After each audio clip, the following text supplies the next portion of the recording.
Welcome back to the journey through real-life mysteries and chilling true stories.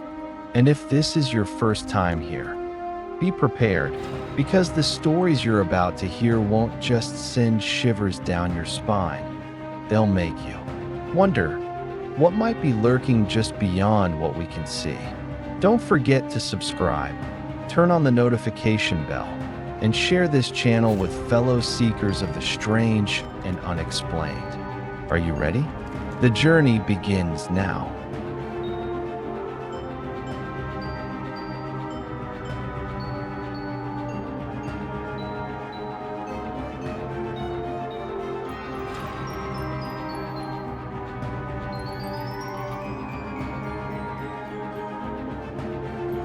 Would you dare enter a library where every clock stops at exactly 12:17 p.m. every single day? A place once a monastery, where people hear pages flipping and footsteps, though no one's inside. Since 1986, it's been partially sealed, too.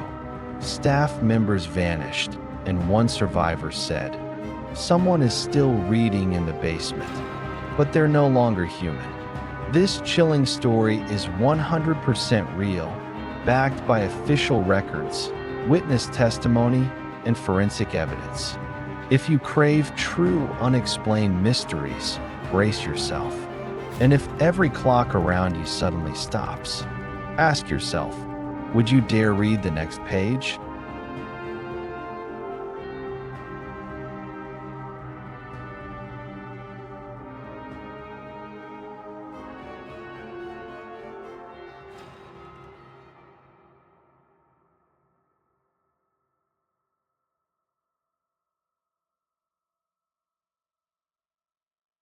The Library Without Shadows, Bulgaria, 1986.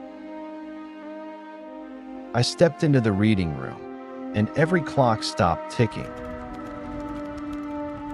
This story is recorded in the archives of the Veliko Tarnovo Cultural Council and report number 041/86 from the Bulgarian Civil Security Department. The primary witness was Yelena Trifonova, head librarian from 1979 to 1987. Reports of time stopping, phenomena, unexplained noises, and the disappearance of 2 staff members are confirmed in an internal investigation.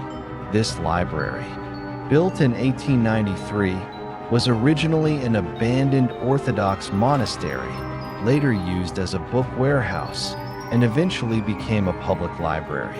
Since the basement was permanently sealed in 1986, the building has been partially closed and is no longer open to the public. Starting May 1986, staff began reporting cold drafts brushing through hallways, despite closed windows and no ventilation system. Some saw curtains sway gently, though the air remained still one evening, while Yelena was inventorying books on the second floor. She felt someone walk right behind her, very softly, but unmistakably. When she turned, there was only a row of empty shelves, and the lights flickered as if about to go out. From that day on, she always wore a small silver bell around her neck. "I don't know what it is," she said, "but I know it doesn't like the sound of the bell." On June 17, 1986, all 7 wall clocks in the library, from the reading area to the admin office, stopped at exactly 12:17 p.m. The second hands froze. Staff replaced the batteries, even installed new clocks, but the next day they stopped. Again, at the same time. This continued for 4 weeks. A technician remarked, "It's as if something is stopping time in this building." In the 5th week, one clock shattered precisely at 12:17. Its glass cracked from the inside. There was no impact. No one was near. The library's basement had been sealed since 1975 due to structural collapse and mold contamination. But starting early July 1986, staff began hearing pages flipping, soft chair scraping, and at times, a faint cough. Echoing up from beneath the floor. Two guards tried to investigate, using old keys and flashlights.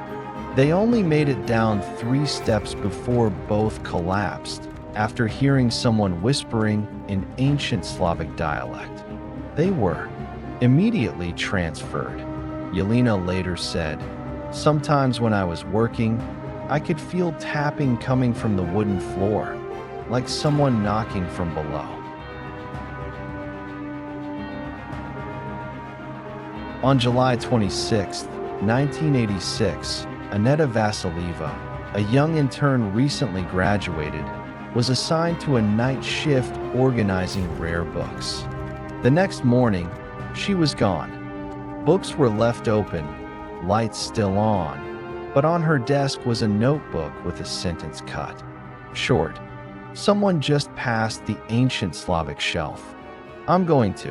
Nothing more. Police searched the entire building. No signs of forced entry. No surveillance.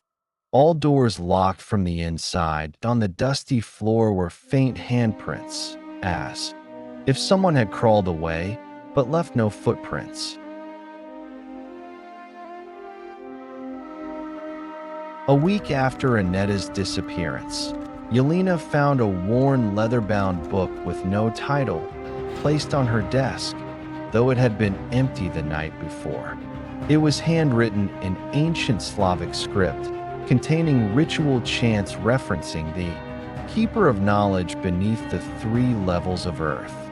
Later scholars confirmed the writings resembled medieval monk scripts used to bind a soul to a vessel of knowledge. Since finding the book, Yelena suffered insomnia and often dreamed of wandering a lightless library with only the sound of pages turning and footsteps without a source. A scholar from Sofia uncovered a record showing that at exactly 12:17 p.m. on June 17, 1893, there had been a self-immolation in the library's reading room, back when it was a monastery. The victim was a monk excommunicated for allegedly stealing forbidden texts. In his suicide note, he wrote, "Knowledge is not to be shared, but protected. Whoever unlocks this library will pay with their own time." Shortly after, the suicide note vanished from the archives. By late 1986, the basement was resealed, opening hours restricted, and access limited to staff only. Yelena retired early. The building still stands, but no one stays past 5 p.m. Locals say on full moon nights they hear pages rustling, footsteps on the wooden floors, and occasionally see a faint glow from the basement window. Even though the basement has no windows, that a university student once said, "I think someone is still reading there, but they're not alive anymore."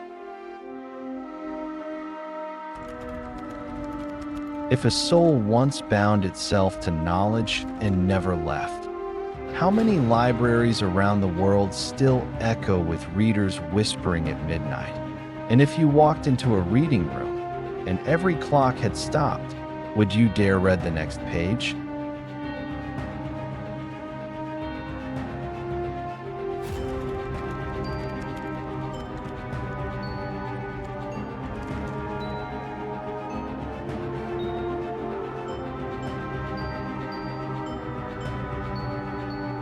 You've heard of ghosts without shadows, but what about a man without a reflection?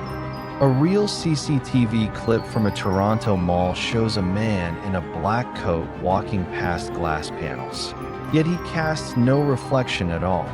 When he steps out of the elevator, he disappears from the hallway camera as if he never existed. The footage is real. The camera And after this, you'll never look at mirrors the same way again.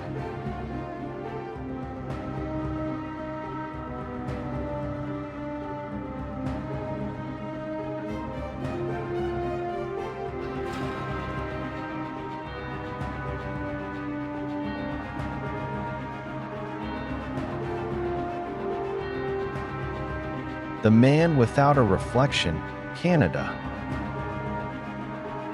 A mysterious file based on controversial CCTV footage from Toronto, 2003. In November 2003, a CCTV recording from a large shopping mall in Toronto, Canada, shocked the metaphysical research community. The 1-minute video clip quickly spread across underground forums and secret groups studying mysticism and unexplained phenomena. In the footage, a man wearing a black coat and beanie walks through a glass-walled elevator. While everyone around him clearly reflects in the glass, this man casts no reflection at all. When the elevator reaches the 4th floor, he steps out and vanishes from the hallway camera as if he was never there. His identity has never been confirmed. No one remembers seeing him. And the original footage? Deleted from the system under mysterious circumstances. The event began with Jacob Klein, a night security guard at the Pacific Commons Shopping Center in eastern Toronto. On the night of November 19th, 2003, at 2:17 a.m., Jacob was reviewing footage from the security system when he noticed something strange. That he saw a man emerge from the basement and press the elevator button to go to the 4th floor. Throughout the footage, waiting, riding, exiting, the man had no visible reflection in the surrounding glass, while 2 others next to him reflected clearly. Jacob saved the video and alerted management. But just 3 days later, the original file no longer existed in the system. Luckily, he had copied the raw file onto his personal USB, which later became vital evidence shared across hidden online forums. An independent analysis team at the University of Waterloo examined the video in 2004. They confirmed there were no signs of digital manipulation. The format was MPEG-2, standard for 2003 CCTV systems, and timestamps matched system logs. The team analyzed light angles, camera positions, and the material properties of the glass walls. The verdict: there was no physical reason the man should lack a reflection when those just inches away had theirs perfectly visible. Point one analyst wrote, "I cannot accept what I'm seeing. This defies basic optics." After the elevator stopped on the 4th floor, the man exited with a woman and a janitor. The hallway camera showed the woman and janitor walking clearly to the right. But the man? He simply vanished. No turn, no deviation, no obscured corner. In the very next frame, he was gone. Even more disturbing, motion sensors did not detect any heat signature or movement at the spot where he vanished. When asked, the janitor said, "There were only 2 of us in that elevator. I didn't see anyone else." Security staff combed through footage from all 6 floors, 48 hours before and after the incident. Result: the man never appeared in any other camera feed, no access records, no fingerprints on elevator buttons, no facial match in the internal security database. His blurry facial outline suggested a man in his 50s with no remarkable features. No one reported a missing person matching his look. No customers or employees recognized him. The media was never informed. The case was quietly shelved. Jacob Klein resigned shortly after. Metaphysical forums exploded with speculation. An entity from a higher spatial dimension, interacting briefly with our physical world, an antimatter reflection anomaly, a body that does not reflect light as normal matter does, a traveler from the realm of the dead, a spirit crossing the boundary of our world momentarily. Some suggested he was the ghost of a past accident victim in the mall, one who died unnoticed, whose spirit now flickers in security systems like a glitch in reality.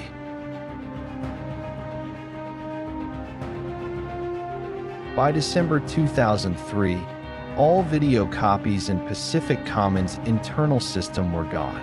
No official backups were made.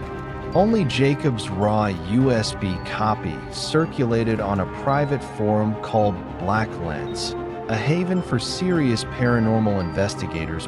3 months later, the forum was shut down. Its European server was seized. Jacob lost contact with remaining members. Rumors swirled. He was being watched. Toronto's case isn't unique. In 1997, CCTV in Osaka, Japan, showed a pedestrian pass a store's glass window without casting a reflection, then disappearing down a dead-end alley in London. 2011, subway footage captured a woman in red walking through a crowd, unnoticed by anyone, and unreflected in nearby windows.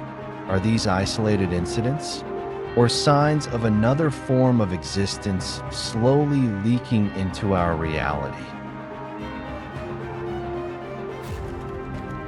If some beings walk among us without casting shadows, without reflecting light, without existing in systems, can we truly say our world is singular?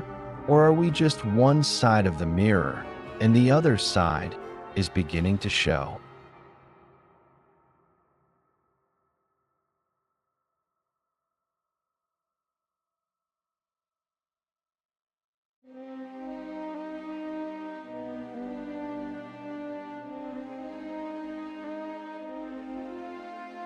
What if, on a rainy night, you hear 3 soft knocks on your door, and outside stands a woman, soaked, silent, faceless? A real family in Hanoi experienced this for over a decade, until a corpse was found buried beneath their home.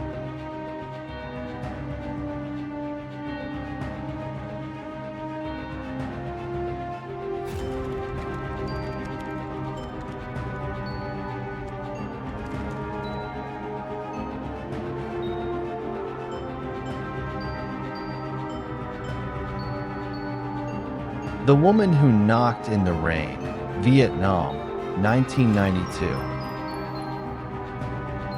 A chilling case from a family in Hanoi, where the sound of knocking in the rain revealed a long-buried secret. This story was recounted by the family of Mr. NTH, who lived in an old apartment block near Hughes Street, Hanoi, since 1992. 3 family members provided testimonies, and a recording of a rainy night in 1999 is still archived by the Hanoi Paranormal Phenomena Research Group. In 2003, the discovery of human remains beneath the apartment floor partially confirmed the horrifying truth behind the haunting. Additionally, several neighbors reported strange occurrences during rainy nights, from flickering hallway lights to a chill that pierced through their clothing. The events began during the rainy season of 1992. Mr. H.'s family, then consisting of 4 members, moved into a 4th-floor apartment in an old French colonial-era building.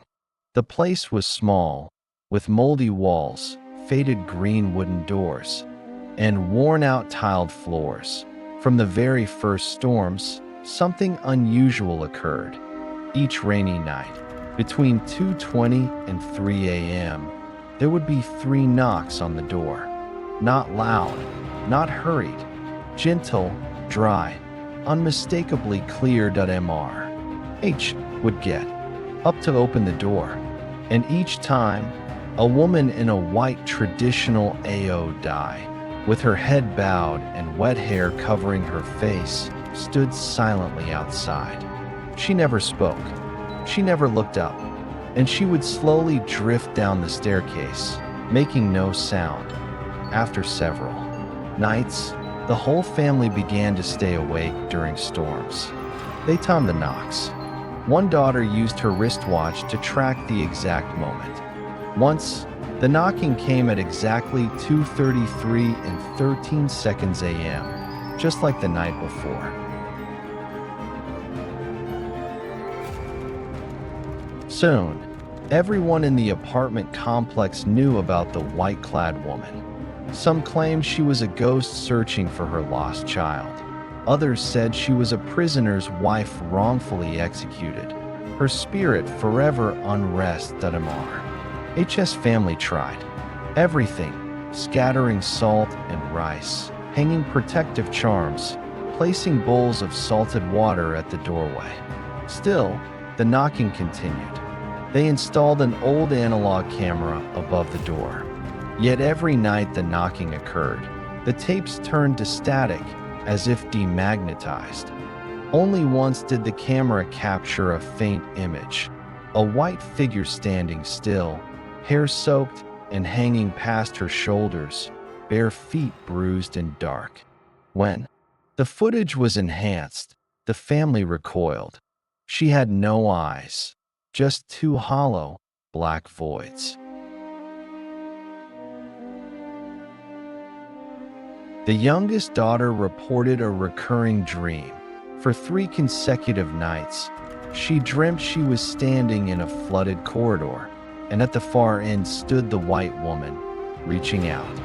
Rain poured from the ceiling like blood-tinted water. Each time she awoke, her pillow was soaked, though the window was tightly shut. One night, she sketched the woman, eyeless, long hair, skeletal hands, and behind her, a rusted metal door chained shut with heavy locks. Soon, the entire family began having similar dreams. The older daughter dreamt of being dragged through muddy floors. Mr. H saw himself beating a bound woman, but could never remember her face.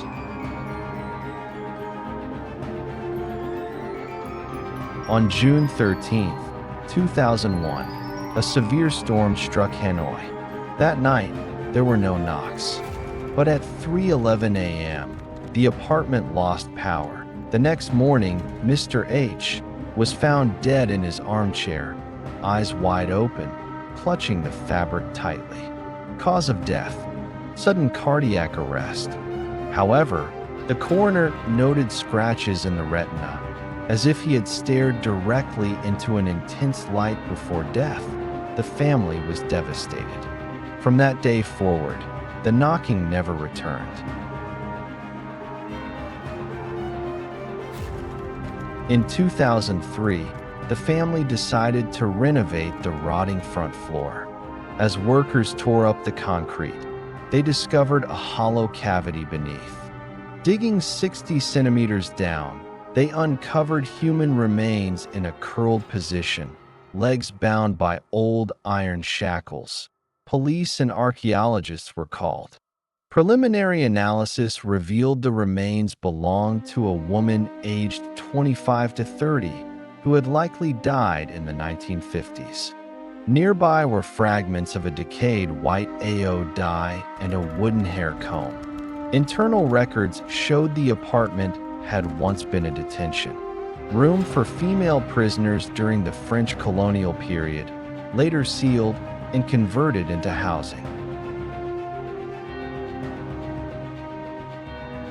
After the discovery, the family moved away, but new residents never stayed long. Some reported brownish-red water seeping from the walls during storms. A child spoke fluent French in a feverish delirium. Others felt shoved while walking the fourth floor. Hallway. Every rainy season, hallway lights flicker at exactly 2:33 a.m. A night watchman said, "I saw someone standing outside that apartment. Wet hair, back turned, not moving. But when I approached, there was no one." In 2011, a spiritual research team visited the site.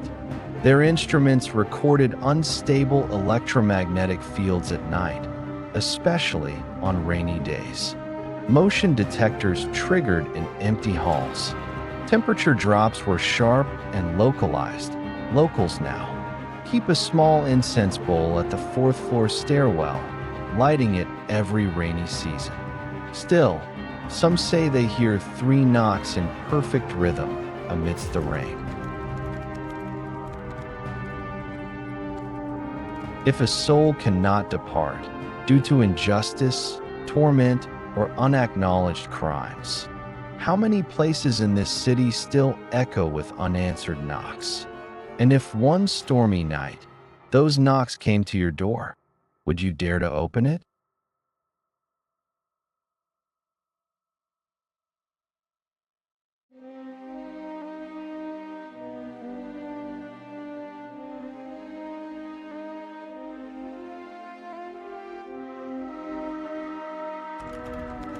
What if you saw a child standing silently behind a curtain in a house with no children? In a Romanian town, this disturbing vision haunted every resident until they uncovered a sealed room and the truth about a child who never left.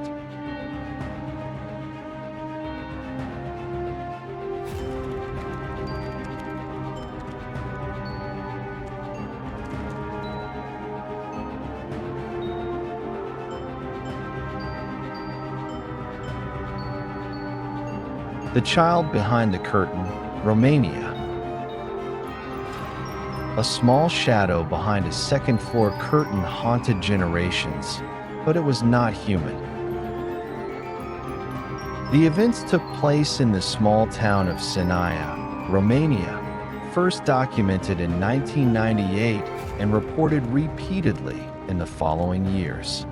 3 different families who rented the same wooden house all filed police reports about seeing a child behind the second-floor curtain, despite not having any children. Local police investigated, finding no signs of intrusion or strangers on the property.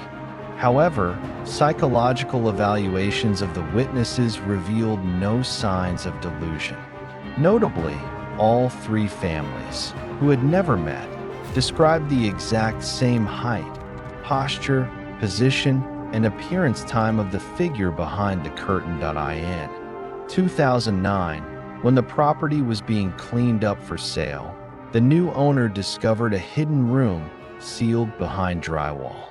Inside were chilling remnants, rusted leg shackles, a rotting mattress, and deep scratch marks on the wood paneling and walls. Vlad and his wife moved into the 2-story wooden house at the edge of the Sinaia forest in March 1998. With its fresh air, red-tiled roof, white-framed windows, and a lavender-filled garden, it seemed like the perfect retreat from the city. But just 2 weeks later, strange things began. Around dusk, between 5 and 6 p.m., neighbors reported seeing a child standing behind the second-floor curtain, right above the front door. Vlad was stunned. They had no children. His wife thought it was a prank. But when they stood in the garden and looked up, they too saw a small figure, about 1.2 meters tall, motionless behind the lacy white curtain, staring outward. When they ran upstairs to check, the room was empty. Night after night, they saw the child's silhouette, always in the same position. and always gone the moment they opened the door. One morning in April, Vlad's wife was preparing breakfast when she heard faint footsteps on the wooden ceiling. Barefoot, soft, rhythmic, 3 steps, pause, 3 more. Later that day, the second-floor room door creaked open, though it had been locked with a key. When Vlad entered, the curtains swayed gently, though no wind blew. On the dusty floor were small footprints, leading from the window to an old rug. His wife began to suffer from insomnia. She described recurring dreams. A child in a white shirt, faceless, standing by their bed, silently pointing toward the hallway.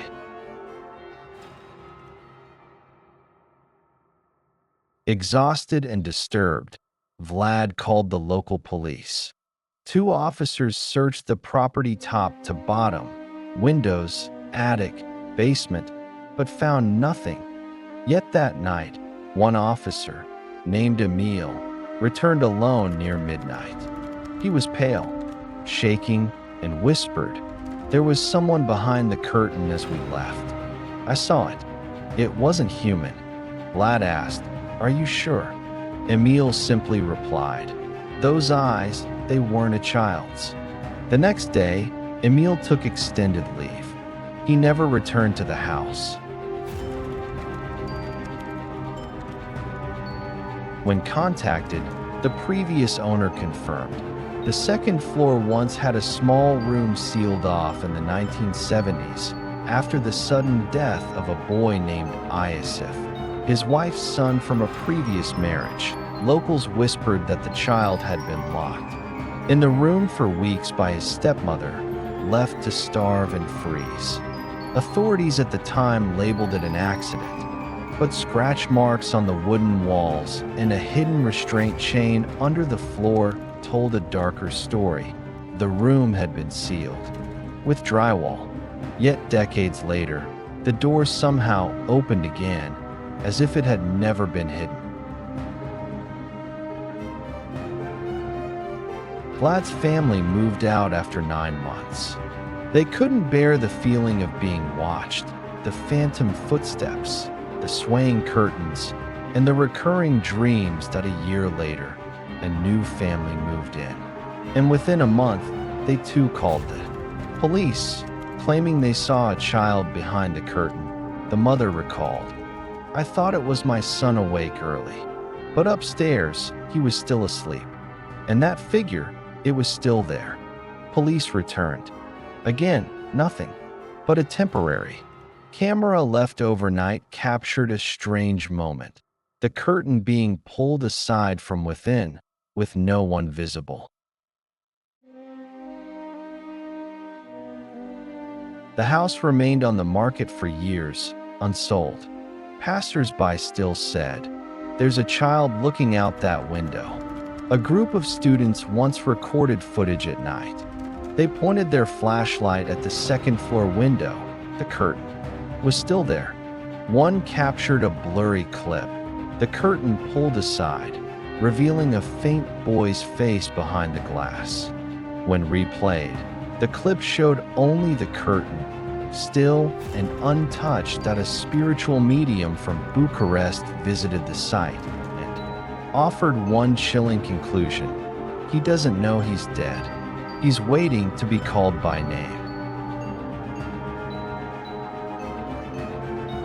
In 2021, a young couple decided to rent the house, planning to renovate it. Skeptics at heart, they sought peace and quiet, far from urban chaos.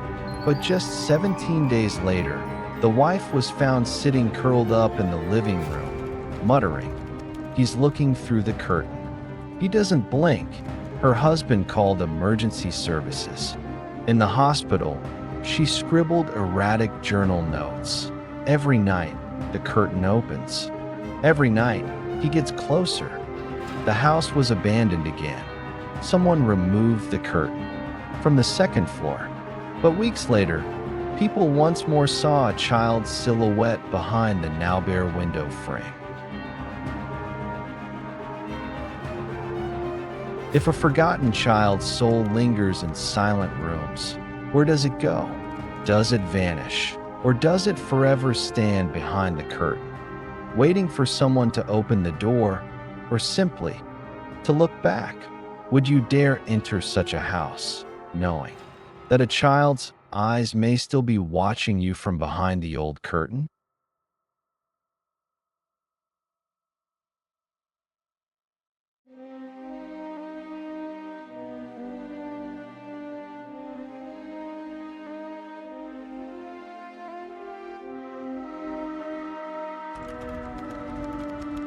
What if someone checked into a hotel room, left wet footprints, but never appeared on the security footage? Would you still call him a person? Get ready for a chilling true story from Ireland, where room 204 was sealed forever after one rainy night in 1986. And to this day, some still hear knocking at 3 a.m.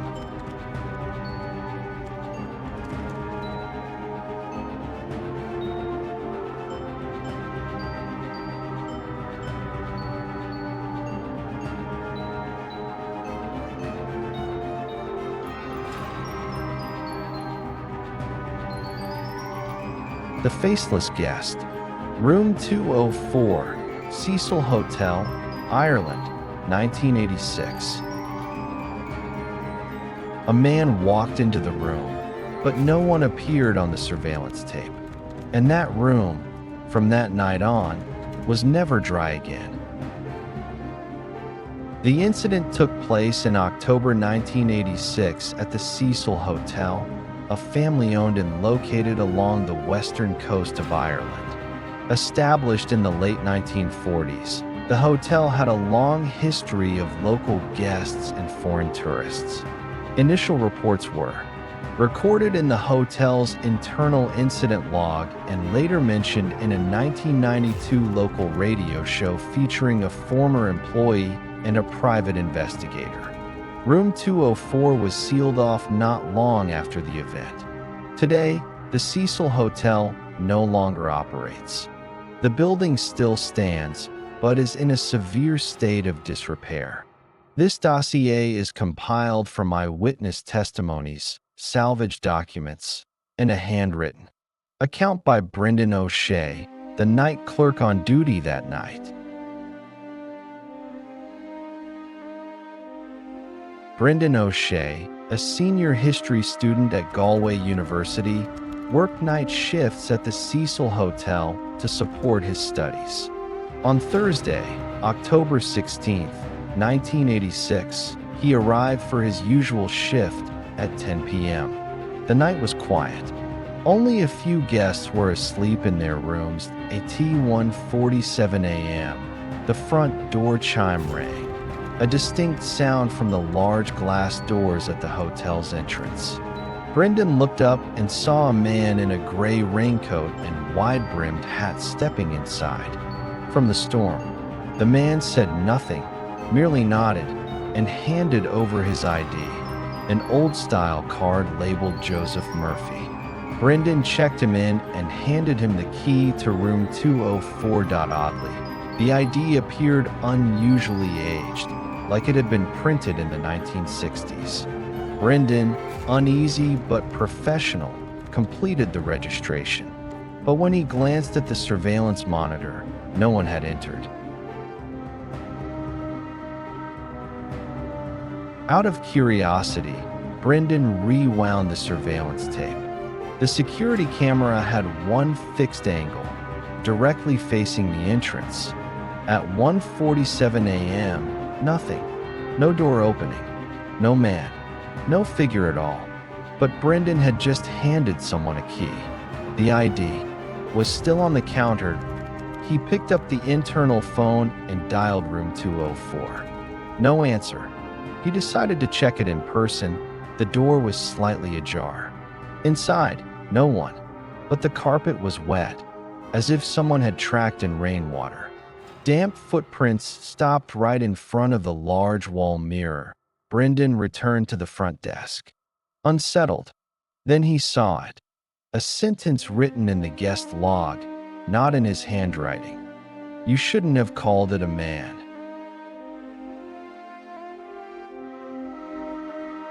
The next morning, Brendan told the hotel owner, Mrs. Moira Cleary, an elderly woman with a sharp memory and quiet temperament. She didn't seem shocked, only asked one question. You said he wasn't on the tape? They went to room 204 together. Though the room hadn't been entered since dawn, the dampness remained. A stale, rainy odor filled the space. Moist smudges appeared on the mirror, resembling handprints that a private investigator, David Flannery, once with the Garda Síochána, was called in. He inspected the property carefully, then said something chilling. The door never opened, but someone was here. We can't explain it, unless, he paused, unless it didn't need a door.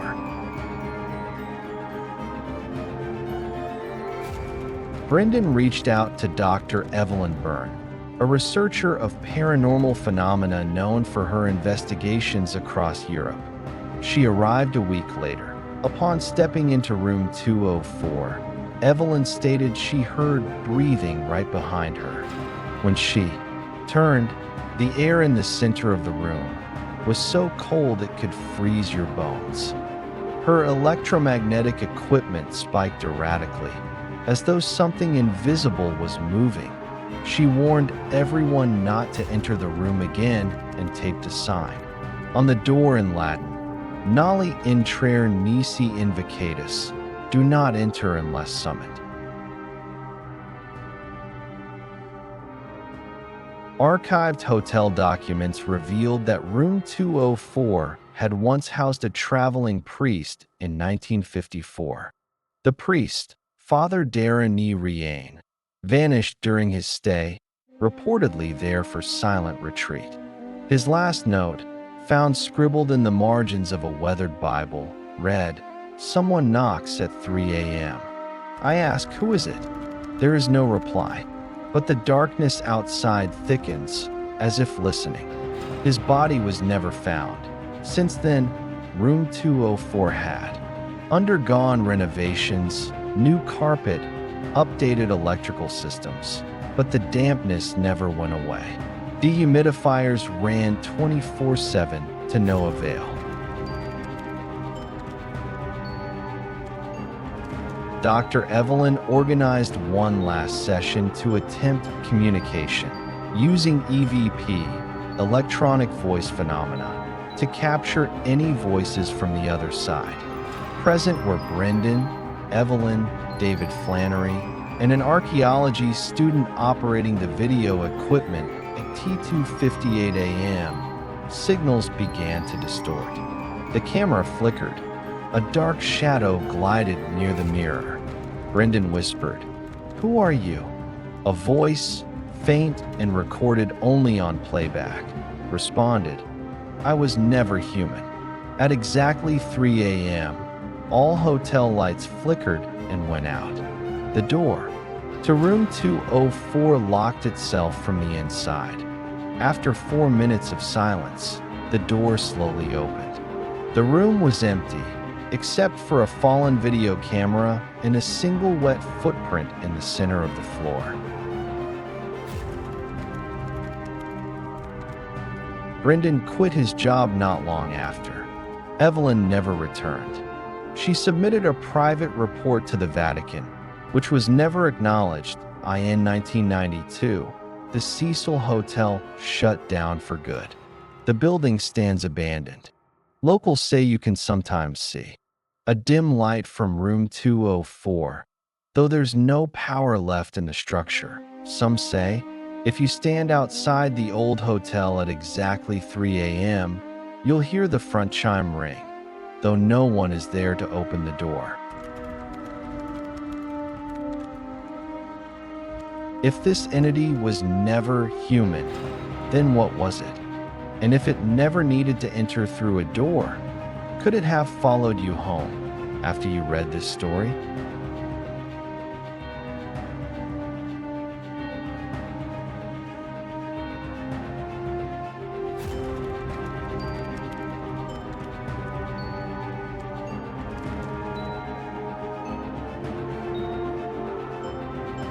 Have you ever had a nightmare? Now imagine this. An entire poor neighborhood in Brazil, from elderly to young children, suddenly waking up at 3 a.m., all after experiencing the exact same horrifying nightmare. In the dream, they were trapped inside a burning house, chased by a deformed child, and haunted by voices crying out, "Mother," from unseen corners. This is a true story, and it may forever change how you think about dreams.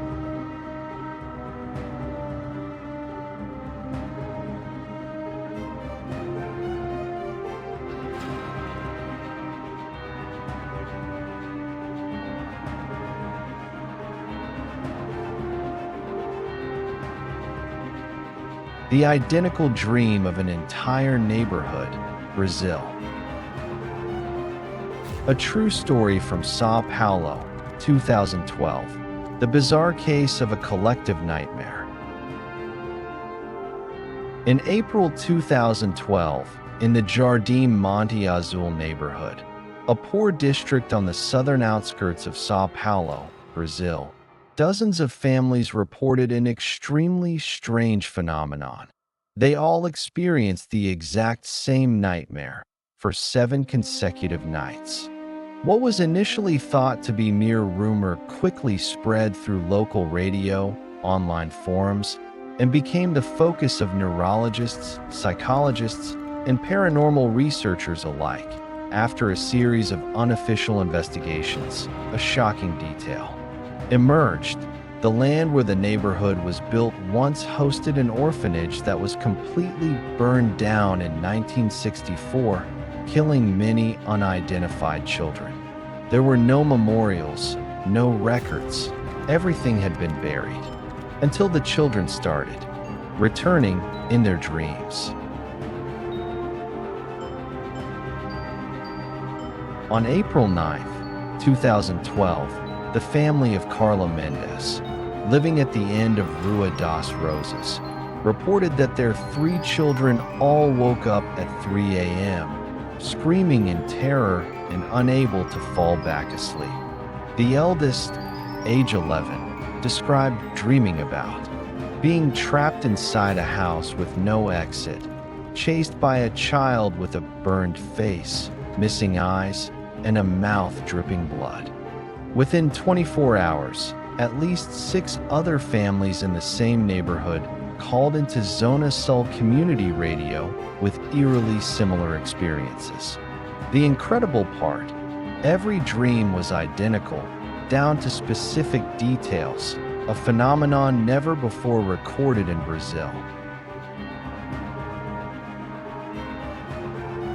In the dream, people woke up inside a crumbling, dark house. There were no windows, no lights, only cracked, soot-stained walls.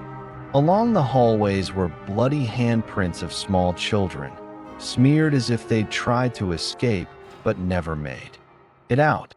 The only light came from a flickering yellow bulb dangling from the ceiling, and no matter how hard one tried to flee, they always ended up back at the starting room, a nursery with an empty crib. One resident, Paulo, swore he could hear whispers from within the walls, like someone begging for help from behind the plaster. Over the next 3 nights, nearly 50 households reported similar experiences. What stunned researchers was not just the volume of reports, but the precision of the details. Even children aged 4 to 12 described the dream with eerie accuracy, including the same locked steel door, looping corridors, and distant weeping. Initially, psychologists suspected mass hysteria, a form of psychosomatic influence across a community. But the degree of consistency, especially among people who did not know each other, living in various corners of the neighborhood, made that theory harder to justify.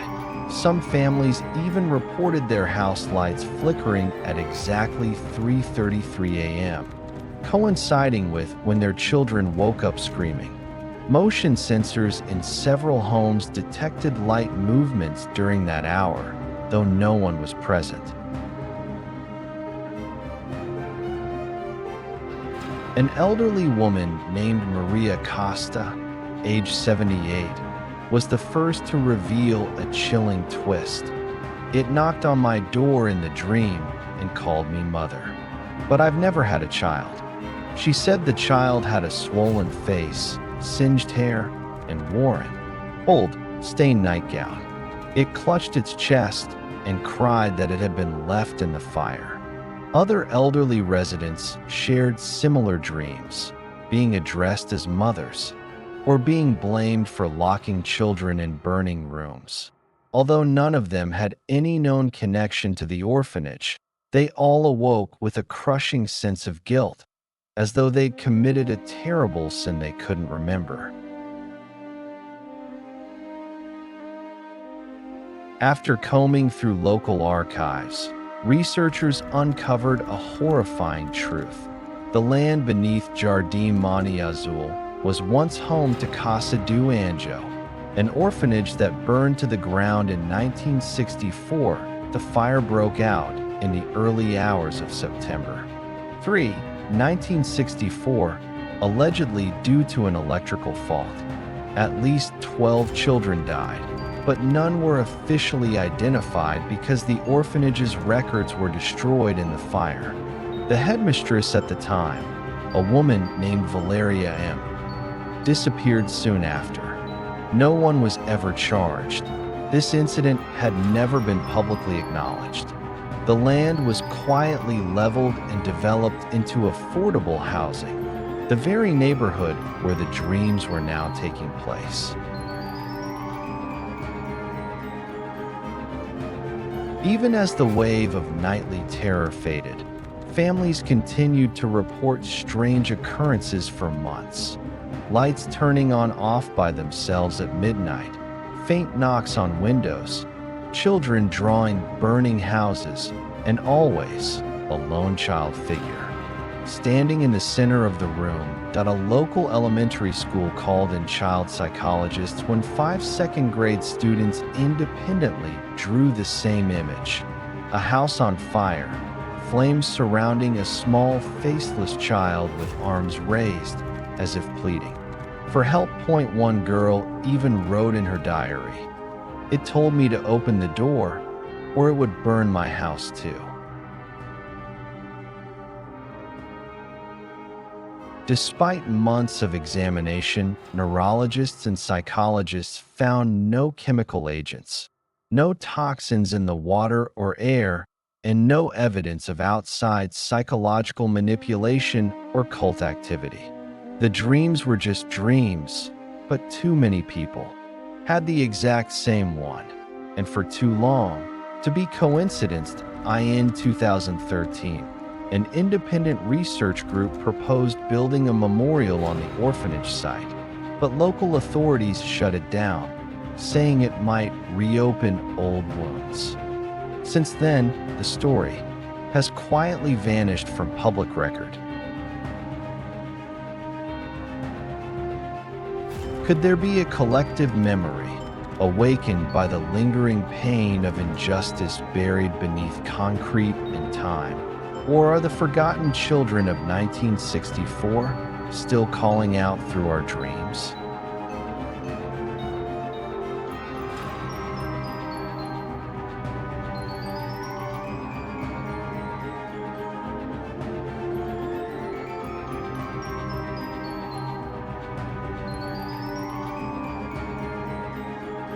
Have you ever looked into a lake and not seen yourself? Deep in Germany's Black Forest lies a lake that never reflects humans. Those who drank from it had the same nightmare, drowning through someone else's eyes. This isn't folklore. It's a true account, recovered from the final journal of a lost expedition in 2001.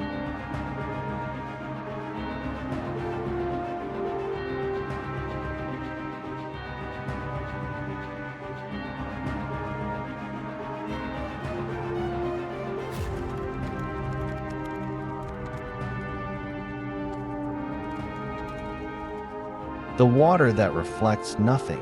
Black Forest, Germany, 2001. When you look into the water and don't see yourself, what is staring back? This unnamed lake lies deep within the Schwarzwald, Black Forest, region in Baden-Württemberg, southern Germany. Absent from all official maps, locals call it Spiegel Still, Still Mirror, or Totnog, Eye of the Dead. The surface is unnaturally smooth, never rippling, even during storms, and, most disturbingly, it does not reflect human beings. In 2001, several disturbing reports emerged from hikers, campers, and scientists who drank from the lake. 8 individuals reported identical nightmares. Each one saw themselves drowning from the perspective of an unseen observer on the shore. Although no major news outlet covered the events, a short column appeared in Badische Zeitung in November 2001. Most documentation was sealed, and access to the region quietly restricted. This reconstruction is based on the recovered field journal of Matthias Kruger, an independent filmmaker who joined an unofficial expedition into the woods that fall and never returned. Matthias Kruger, born in 1975, was an independent documentary filmmaker from Stuttgart. Fascinated by rare natural phenomena, he'd previously filmed in glaciers, swamps, and caves across Europe. In October 2001, he received an anonymous email. With a single photo attached that IT showed a pitch-black lake, smooth as a mirror, but no reflection of the photographer, even though the shot was clearly taken from the edge. The only message: if you film here, don't look down too long. Matthias was intrigued. He contacted Dr. Otto Heimlich, a neuroscientist with prior research in the region. Otto confirmed, something is wrong with that lake. A colleague of mine drank from it and couldn't sleep. For 2 weeks, a team of 4 was assembled: Matthias Kruger, filmmaker Dr. Otto Heimlich, neuroscientist Elena Haas, anthropologist Lucas Brenner. Local guide. They set off on October 18, 2001. Black Forest is dense and maze-like. While several marked trails exist, Lucas guided them along what he called the Fifth Path, a narrow turnoff visible only at dawn when fog blanketed the forest floor. The first oddity: absolute stillness. No birds, no insects, no rustling. Elena observed, this place swallows sound. It's like everything is being pulled towards some center. After 3 hours, they found the lake, sunken between pine slopes. Its surface so still and blackened, looked like obsidian. All 4 approached the edge and looked in. They saw the trees, the clouds, but not themselves. Otto: no known physics explains selective reflection. Clouds are reflected. People are not. Matthias: journal, I filmed this 3 times. None of us appeared in frame. That night, they camped roughly 200 meters from the lake. At midnight, Elena screamed and woke up drenched in sweat. Her dream: standing over the lake, watching herself drowning. Otto confessed he had the exact same dream, only it was his own. Reflection drowning. Lucas, who stayed up to tend the fire, said, at 3 a.m., I saw a figure at the lake. When I approached, there was no one. Matthias, unsettled, reviewed the footage. He noticed something strange: everyone's outlines in the frame were slightly blurred, like the camera couldn't focus properly on humans. On night 2, Otto drank a sample from the lake. The pH level was neutral. No bacteria, no metal contamination. Still, within an hour, he developed a headache and skin irritation. Matthias filmed everything. In his journal, he wrote, "Otto stared at the water for 10 minutes straight. No blinking. When I touched his shoulder, he whispered, 'Can't you hear it calling?' Elena murmured, 'Maybe this isn't water. Maybe it's memory, liquid memory.' No one spoke after that. Lucas began packing. We're not staying another night. Night 3. Otto vanished. They found him standing at the lake, hands submerged, eyes blank. A portion of his skin had peeled as if frostbitten. As they pulled him away, he murmured, 'It's remembering me, as I remember myself.' The next morning, Elena reviewed the footage, only to discover heavy distortion. Footage warped, audio warped, but worse, one shot, taken by accident, showed Matthias filming the lake, seen from behind, and no one else had a second camera. No one else was. In the forest. On day 4, they tried to leave, but the trees looked different. Trail markers had vanished. They walked in circles for over 5 hours. Elena began calling Matthias by the wrong name. She asked strange questions. Are we already dead? Or are we copies? Matthias stayed behind with Elena and Otto while Lucas searched for a way out. In the final line of his journal, Matthias wrote, "The lake is reflecting now, but it's not me I see. I see myself filming." 3 weeks later, a backpack was found near an abandoned train station in Freiburg. Inside, a broken camera, a torn journal, and a hand-drawn map. There was no sign of the team. The government never opened an official investigation. They quietly closed off several southern forest entrances. In an anonymous interview with Badische Zeitung, a ranger said, "They say that lake never reflected people. But if it starts reflecting again, maybe that means it finished learning." What that meant, no one knows. If you look into the water and don't see yourself, could something else be watching, learning, waiting to become you? The story ends here, but the mysteries still linger somewhere out there, hiding in the dark. Thank you for listening all the way to the end.